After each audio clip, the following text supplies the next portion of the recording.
السلام علیکم۔ F S interviews کے ساتھ میں ہوں فیصل انصاری۔ مدینہ منورہ سے تقریباً 80 میل کے فاصلے پر ایک گاؤں کا نام ہے جہاں زمانہ جاہلیت میں سالانہ میلہ لگتا تھا۔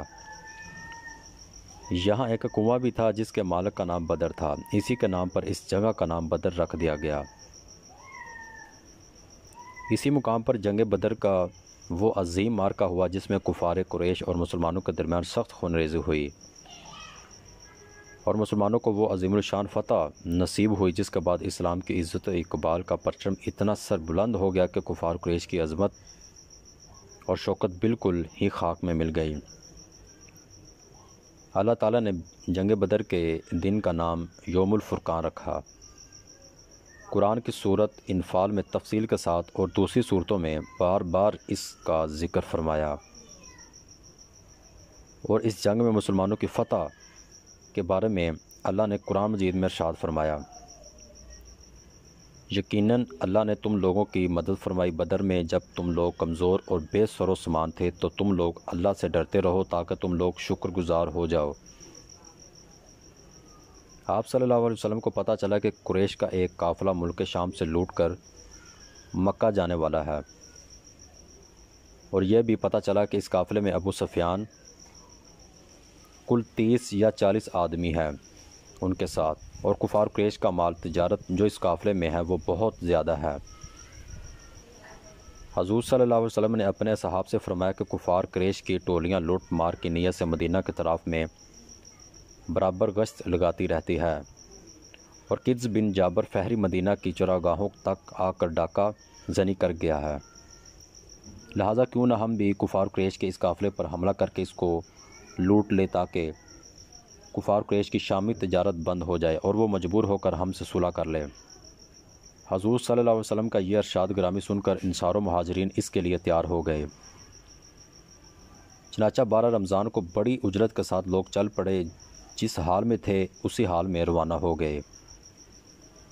اس لشکر میں حضور صلی اللہ علیہ وسلم کے ساتھ نہ زیادہ ہتھیار تھے نہ فوجی، راشن کی کوئی بڑی مقدار موجود نہیں تھی، کیونکہ کسی کو گمان بھی نہ تھا کہ اس سفر میں کوئی بڑی جنگ ہوگی۔ مگر جب مکہ میں یہ خبر پھیلی کہ مسلمان مسلح ہو کر اکٹھے ہو کر قریش کا قافلہ لوٹنے کے لیے مدینہ سے چل پڑے ہیں، تو مکہ میں ایک جوش پھیل گیا اور ایک دم کفار قریش کی فوج مسلمانوں پر حملہ کرنے کے لیے تیار ہو گئی۔ جب حضور صلی اللہ علیہ وسلم کو اس کی اطلاع ملی تو آپ نے صحابہ کرام کو جمع فرما کر صورتحال سے آگاہ کیا اور صاف صاف فرما دیا کہ ممکن ہے کہ اس سفر میں کفار قریش کے قافلہ سے ملاقات ہو جائے، اور یہ بھی ہو سکتا ہے کہ کفار مکہ کے لشکر سے جنگ کی نوبت آ جائے۔ ارشاد گرامی سن کر حضرت ابو بکر صدیق، حضرت عمر فاروق اور دوسرے مہاجرین نے بڑے جوش و خروش کا اظہار کیا، مگر صلی اللہ علیہ وسلم کی طرف دیکھ رہے تھے۔ انصار میں سے قبلہ خزرج کے سردار حضرت سعد بن عبادہ نے حضور کا چہرہ انور دیکھ کر بول اٹھے کہ یا رسول اللہ، آپ کا ارشاد ہماری طرف ہے، خدا کی قسم ہم وہ جان نثار ہیں کہ آپ کا حکم ہو تو ہم سمندر میں کود پڑیں۔ اسی طرح انصار کے ایک اور معزز سردار حضرت مقدار بن اسود نے جوش میں آ کر عرض کیا، یا رسول اللہ، ہم حضرت موسیٰ علیہ السلام کی قوم کی طرح یہ نہ کہیں گے کہ آپ اور آپ کا خدا جا کر لڑے، بلکہ ہم لوگ آپ کے دائیں سے بائیں سے آگے سے پیچھے سے لڑیں گے۔ انصار کے ان دونوں سرداروں کی تقریر سن کر حضور صلی اللہ علیہ وسلم کا چہرہ خوشی سے چمک اٹھا۔ مدینہ سے 1 میل دور چل کر حضور صلی اللہ علیہ وسلم نے اپنے لشکر کا جائزہ لیا۔ جو لوگ کم عمر تھے ان کو واپس کر دینے کا حکم دیا، مگر انہیں بچوں میں حضرت سعد بن ابی رضی اللہ تعالی عنہ کے چھوٹے بھائی حضرت عمیر بن وقاص بھی تھے۔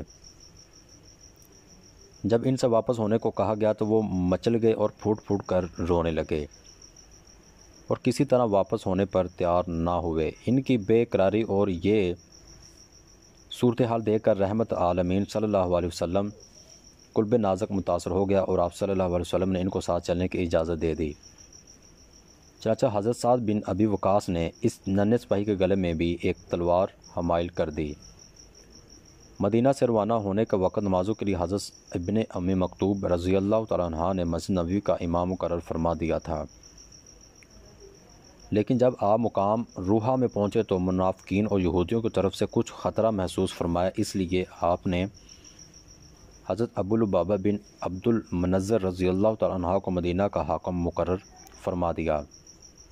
ان کو مدینہ واپس جانے کا حکم دیا اور حضرت عاصم بن عدی کو مدینہ کے چڑھائی والے گاؤں پر نگرانی رکھنے کا حکم فرمایا۔ ان انتظامات کے بعد حضور صلی اللہ علیہ وسلم بدر کی جانب چل پڑے، جدھر سے کفار مکہ کے آنے کی خبر تھی۔ اب کل فوج کی تعداد 313 تھی، جن میں 60 مہاجر اور باقی انصار تھے۔ منزل پہ منزل سفر فرماتے ہوئے جب آپ مقام صفرہ پہ پہنچے تو وہ آدمیوں کو جاسوسی کے لیے روانہ فرمایا تاکہ وہ قافلہ کا پتہ چلے کہ وہ کدھر ہیں اور کہاں تک پہنچے۔ ادھر کفار قریش کے جاسوس بھی اپنا کام بہت تیزی سے کر رہے تھے۔ جب حضور صلی اللہ علیہ وسلم مدینہ سے روانہ ہوئے تو ابو سفیان کی خبر ملی کہ اس نے فوراً ہی زمزم بن عمر غفاری کو مکہ بھیجا کہ وہ قریش کو اس کی خبر کر دے تاکہ وہ اپنے قافلہ کی حفاظت کا انتظام کرے، اور خود راستہ بدل کر قافلہ کو سمندر کی جانب لے کر روانہ ہو گیا۔ ابو سفیان کا قاصد زمزم بن عمر غفاری جب مکہ پہنچا تو اس نے وقت کے دستور کے مطابق جب کوئی خوفناک خبر سنائی ہوتی تو خبر سنانے والا اپنے کپڑے پھاڑ کر اونٹ کے پیٹھ پر کھڑا ہو کر چلا چلا کر خبر سنایا کرتا تھا۔ زمزم بن عمر غفاری نے اپنا کرتا پھاڑ ڈالا اور اونٹ کی پیٹھ پر کھڑا ہو کر زور زور سے چلانے لگا کہ اے اہل مکہ، تمہارا سارا مال تجارت ابو سفیان قافلہ میں ہے اور مسلمانوں اس قافلے کا راستہ روک کر قافلے کو لوٹ لینے کا عزم کر لیا ہے، لہذا جلدی کرو اور بہت جلد اپنے اس قافلے کو بچانے کے لیے ہتھیار لے کر دوڑ پڑو۔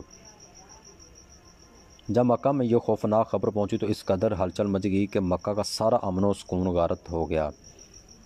تمام قبائل قریش اپنے گھروں سے نکل پڑے۔ سردار ان مکہ میں سے صرف ابو لہب اپنی بیماری کی وجہ سے نہیں نکلا، اس کے سوا تمام روسا قریش پوری طرح جمع ہو کر نکل پڑے۔ کفار قریش جوش و انتقام میں آپ سے باہر ہو رہے تھے۔ 1000 کا لشکر جرار جس کا ہر سپاہی پوری طرح جمع، دوسرے ہتھیار فوج کی خوراک کا یہ انتظام تھا کہ قریش کے مالدار لوگ یعنی عباس بن عبد المطلب، عتبہ بن ربیہ، حارث بن عامر، نذرین الحارث، ابو جہل، امیہ وغیرہ باری باری سے روانہ اور روزانہ 10 اونٹ ذبح کرتے تھے اور پورے لشکر کو کھلاتے تھے۔ عتبہ بن ربیہ جو قریش کا سب سے بڑا رئیس اعظم تھا، اس پورے لشکر کا سپہ سالار تھا۔ کفار قریش جو کہ مسلمانوں سے پہلے بدر میں پہنچ گئے تھے، اس لیے مناسب جگہوں پر ان لوگوں نے اپنا قبضہ جما لیا تھا۔ حضور صلی اللہ علیہ وسلم جب بدر کے قریب پہنچے تو شام کے وقت حضرت علی، حضرت زبیر، حضرت سعد بن وقاص کو بدر کی طرف بھیجا تاکہ یہ لوگ کفار قریش کے بارے میں خبر لائیں۔ ان حضرات نے قریش کے 2 غلاموں کو پکڑ لیا جو لشکر کفار کے لیے پانی بھرتے پر مقرر تھے۔ حضور صلی اللہ علیہ وسلم نے ان دونوں غلاموں سے دریافت فرمایا کہ بتاؤ اس قریشی فوج میں قریش کے سرداروں میں سے کون کون ہے؟ تو دونوں غلاموں نے بتایا کہ عتبہ بن ربیہ، شیبہ بن ربیہ، ابو البختری، حکیم بن حزام، نوفل بن خلید، حارث بن عامر، نذرین بن حارث، زمہ بن سود، ابو جہل بن حشام، امیہ بن خلف، سہیل بن عمرو، عمر بن عبدود، عباس بن عبد المطلب وغیرہ سب اس لشکر میں موجود ہے۔ یہ لسٹ سن کر حضور صلی اللہ علیہ وسلم اپنے صحابہ کی طرف متوجہ ہوئے اور فرمایا کہ مسلمانوں سن لو، مکہ نے اپنے جگر کے ٹکڑوں کو تمہاری طرف ڈال دیا ہے۔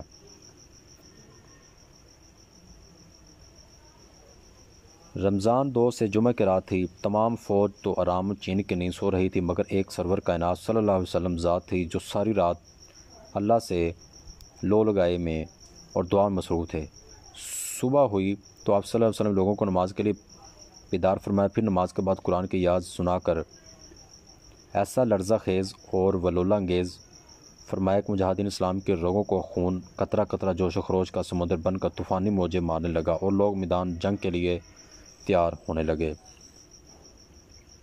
اپنے میزبان فیصل انصاری کو اجازت دیجیے، فی امان اللہ۔